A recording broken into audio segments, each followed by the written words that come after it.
Good morning, students. So in this video we will start chapter 4 national integration. और हमने SST में chapter जो 1 है वो कंप्लीट कर लिया है पूरा, उसकी रीडिंग भी हो गई है और एक्सरसाइज भी मैंने आपको दे दी है, तो आप कॉपी कंप्लीट करें सभी, ठीक है। और नेशनल इंटीग्रेशन क्या होता है उसके बारे में देखते हैं। तो नेशनल इंटीग्रेशन जो होता है वो किसी भी नेशन का एक बेस होता है, ठीक है। उसके एक्सिस्टेंस के लिए, मतलब उसके अस्तित्व के लिए उसका एक बेस होता है नेशनल इंटीग्रेशन।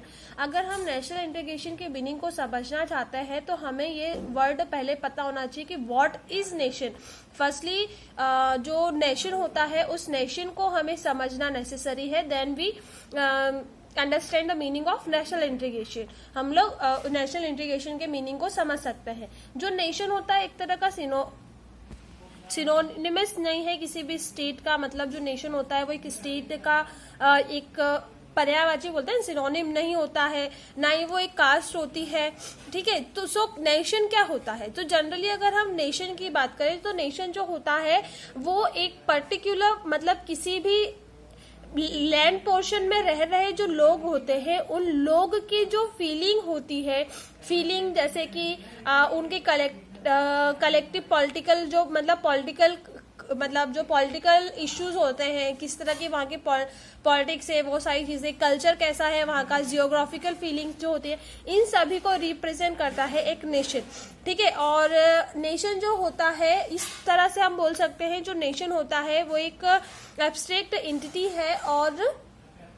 और नेशनल इंटीग्रेशन को समझने के लिए सबसे पहले हमें नेशन के बारे में पता होना चाहिए, जिससे कि जो कि हम समझ चुके हैं कि नेशन क्या होता है।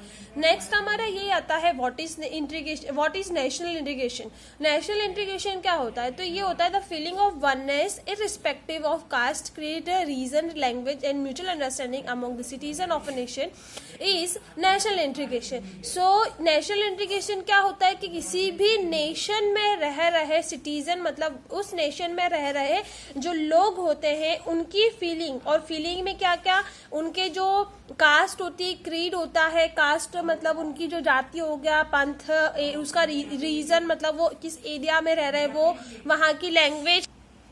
सो किसी भी नेशन में रह रहे जो सिटीजन्स होते हैं उन सिटीजन की फीलिंग, जैसे कि अपने कास्ट, क्रीड, रीजन, लैंग्वेज और म्यूचुअल अंडरस्टैंडिंग, इन सभी के बीच एक ऐसी फीलिंग होना जो कि मतलब वननेस की फीलिंग होना, मतलब ये सभी एक दूसरे को एक समान समझे, इन सभी फीलिंग्स को एक समान समझे, तो वो होता है नेशनल इंटीग्रेशन।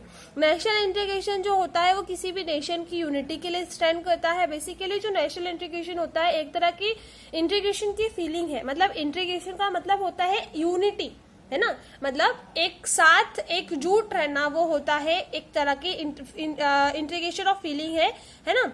और फिर ये जो फीलिंग होती है वो यूनिटी, वननेस मतलब एक साथ रहना, एक सबकी सुख दुख में सभी के साथ रहना, ठीक है। इस तरह की जो है फीलिंग होती है। National integration symbolise the commitment of behaviour and feeling of citizen. National integration जो होता है वो सिंबल होता है बिहेवियर, फीलिंग ऑफ मतलब सिटीजन्स की फीलिंग, बिहेवियर और कमिटमेंट का। फिर इसमें नेशनल इंटीग्रेशन के अंदर ये होता है कि ये हर एक पर्सन या हर एक सिटीजन की ड्यूटी होती है जो जिस भी नेशन में रह रहे होते हैं कि उन्हें अपने नेशन के खिलाफ यदि कोई भी, मतलब उस नेशन की जो यूनिटी होती है ना, उस नेशन की यूनिटी को या उसकी स्ट्रेंथ को क्या करते हैं, वीक करने की कोशिश करते हैं, उसे खत्म करने की कोशिश करते हैं, तोड़ने की कोशिश करते हैं, तो उसके खिलाफ क्या करे, आवाज उठाए, and that is national integration.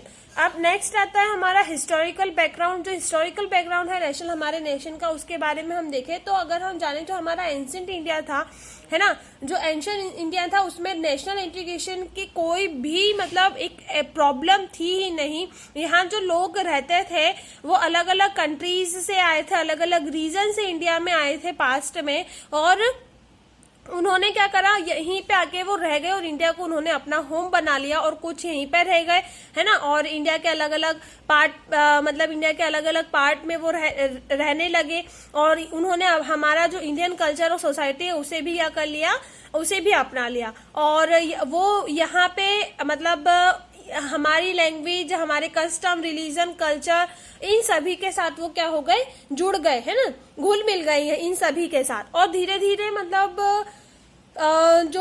मतलब ये जो हमारी in this process effect added the richness of Indian culture, और इस प्रोसेस ने जो इंडियन कल्चर है उसको और ज्यादा उभार दिया, निखार दिया। एंड जब हम हमारे इंडियन कल्चर की बात करते हैं, it is not a culture, है ना, ये सिर्फ एक कल्चर नहीं है किसी भी रिलीजन और कास्ट का, और ना ही किसी क्रीड का, but it means the culture of entire India. ये एक जो है, इसका मतलब क्या है, ये पूरे इंटायर इंडिया का कल्चर है। हम अगर इंडियन कल्चर की बात करें तो इंडियन कल्चर में ये नहीं आता कि किसी भी रीजन, कास्ट या क्रीड का एक पर्टिकुलर का कल्चर हो। इंडियन कल्चर का मतलब होता है पूरे इंटायर इंडिया के कल्चर की बात करना, ठीक है। तो ये हमारा हिस्टोरिकल बैकग्राउंड है। फिर उसी में हमें आगे बताते हैं कि जो यहाँ पे कई सारे जो many deeds have been done simply for a sake of straightening of national integration in India during old days. So अगर हम हमारे मतलब ओल्ड डेज की बात करें तो इंडिया में नेशनल इंटीग्रेशन को और ज्यादा स्ट्रॉन्ग करने के लिए, उसके स्ट्रेंथ को बढ़ाने के लिए कई सारे वर्क किए गए, है ना। इसमें सबसे बड़ा जो वर्क था वो ये किया गया था कि जितने भी इंडियंस थे उन्होंने एंसेंट इंडिया में जितने भी मतलब जो पीपल्स थे वो जो ट्रेवलर बने, ट्रेवलर मतलब घूमे, वो यहाँ मतलब घूमने का जो काम करा, जैसे बद्रीनाथ, जगन्नाथपुरी, रामेश्वरम, द्वारका, है ना, इन्हें उन्होंने क्या बनाया, पिलग्रिमेज सेंटर बनाया। पिलग्रिमेज सेंटर मतलब एक धार्मिक सेंटर बनाया, है ना, जहां पर लोग जो है वो जा सके और अपने मतलब एक जो उनके जो धार्मिक भावना है वो प्रकट कर सके। और ये एक पीपल्स जो हमारे इंडियन सिटीजन है उनको इनकरेज करने का भी बहुत अच्छा मतलब एक बहुत अच्छा पॉइंट था। This encouraged people for all walk of life और travel from one place to another. This travelling played a important role of strengthening और नेशनल यूनिटी। और ये जो रहता है वो पीपल्स को इनकरेज भी करता है कि जो कि एक जगह से दूसरी जगह पर जाते हैं। और जब हम अलग अलग पिलग्रिमेज सेंटर पे जाते हैं तो ये ऐसा तो है नहीं कि किसी भी एक पर्टिकुलर एरिया में सभी है, ये हमारे देश के अलग अलग सभी चारों दिशाओं में है ना। तो इससे क्या होता है कि हर व्यक्ति जो होता है एक जगह से दूसरी जगह ट्रेवल करता है, और जो ट्रेवलिंग है वो एक बहुत इंपॉर्टेंट रोल प्ले करती है नेशनल यूनिटी में, ताकि वो जो अलग अलग जगहों पे जाते हैं तो वो वहां के क्या देखते हैं कि वहां का कल्चर को देखते हैं, उनका ट्रेडिशन क्या है, वो सभी चीजों से मिलता है। तो वो एक उससे क्या होती है, जो यूनिटी है वो बढ़ती है, ठीक है। दूसरे का जो रिलीजन होता है उसके खिलाफ उनके लिए उनके मन में एक अच्छी भावना आती है, ठीक है। और फिर इन द सेम वे इसी तरह से जो महाकुंभ है वो भी लगाया जाता है हर साल। Every 3 years also play a great role in national integration. मतलब तो जो कुंभ होता है वो हर 3 साल के बाद जो है वो लगाया जाता है, कुंभ का जो मेला, महाकुंभ जो बोलते हैं, और जो कि नेशनल इंटीग्रेशन में एक बहुत इंपॉर्टेंट रोल प्ले करता है। और महाकुंभ के जो मेला होता है उसके लिए हमारे इंडिया में 4 डिफरेंट प्लेसेस जो है वो फिक्स्ड है। मतलब 4 जगहें ऐसी है जहां पे सिर्फ उन्हीं 4 जगहों पे महाकुंभ का मेला लगता है, और 3-3 साल के डिफरेंस पे वो लगता है, ठीक है। तो ये हो जाता है एक इंडिया की जो नेशनल इंटीग्रेशन है उसका जो हिस्टोरिकल बैकग्राउंड है वो। फिर हम आगे आते हैं the concept of national integration में। जो उसका कॉन्सेप्ट है नेशनल इंटीग्रेशन का वो क्या है, तो ये जो नेशनल इंटीग्रेशन होता है यहाँ पे 2 टाइप के नेशनल इंटीग्रेशन है। One is that which is based on the unity, common language, mode of living, rights and ritual, religion and common mode of worship।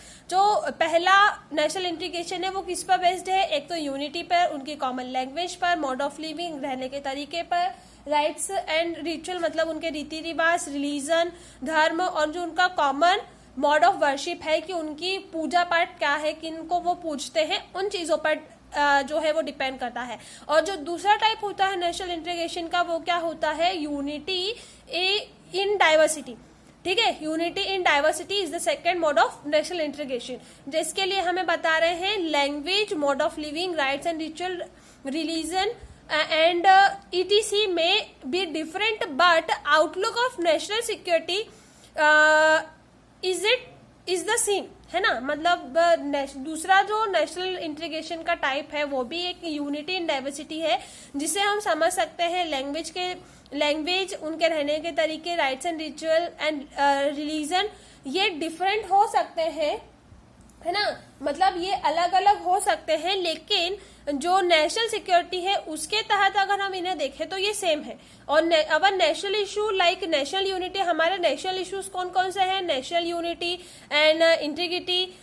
फिर तो जैसे हमारे जो नेशनल इश्यूज होते हैं, है ना, जैसे नेशनल यूनिटी, इंटीग्रिटी, फिर इमोशन वगैरह, जो इमोशन एंड फीलिंग्स जो रहती हैं, मतलब इन सभी नेशनल इशू के लिए हमारे जो इमोशन और फीलिंग्स है वो सेम रहे, ठीक है, ये बता रहे हैं। फिर इंटीग्रेशन जो है वो क्या होता है? Integration of India is represent by the second type of unity. Integration जो होता है वो रिप्रेजेंट करता है सेकेंड टाइप की यूनिटी को। इंडिया जो है एक वास्ट कंट्री है जहां पर कई, मतलब which is almost equal to Europe without Russia, जो है वो यूरोप की इक्वल है रशिया को हटाकर। As far as the population is concerned, it is the second most populated country in the world. जैसे कि आपको पता है कि जो हमारा इंडिया है मोस्ट पॉपुलेटेड कंट्री में आता है, जो कि कौन से नंबर पर आता है? सेकेंड नंबर पर आता है। हमारे यहाँ की जो पॉपुलेशन है वो बहुत ज्यादा है। फर्स्ट नंबर पे जैसे आपको पता है कि चाइना है, एंड सेकेंड नंबर पर क्या है? इंडिया आता है, ठीक है। और यहाँ पर 250 लैंग्वेजेस जो है वो बोली जाती हैं, और यहाँ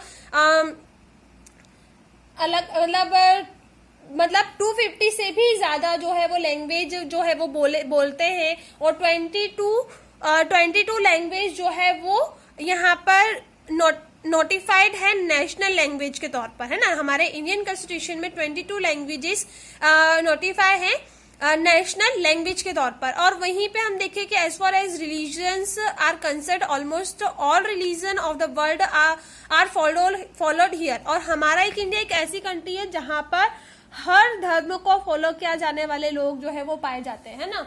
मतलब जितने भी धर्म है, मतलब अगर हम पूरे वर्ल्ड की भी बात करें तो यहाँ पर हर धर्म के जो लोग हैं वो मिलेंगे।